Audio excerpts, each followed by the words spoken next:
الدكتور اللي بيتاجر بالاعضاء اتربى على انه ينجح بالغش. الموظف اللي فتح الدرج طول النهار كان اصله تلميذ بينجح بالغش. التاجر الجشع اللي بيمص في دم الناس كان اصله تلميذ بينجح بالغش.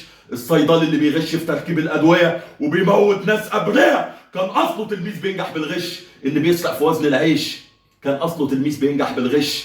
المهندس اللي بيبني عماير تقع وبموت ناس مالهمش ذنب كان اصله تلميذ بينجح بالغش. المحامي اللي بيدافع عن الباطل وهو عارف انه باطل كان اصله تلميذ بينجح بالغش. كلب الفلوس اللي بيعبد الجنيه اللي بيبيع الاكل الفاسد للناس كان اصله تلميذ بينجح بالغش.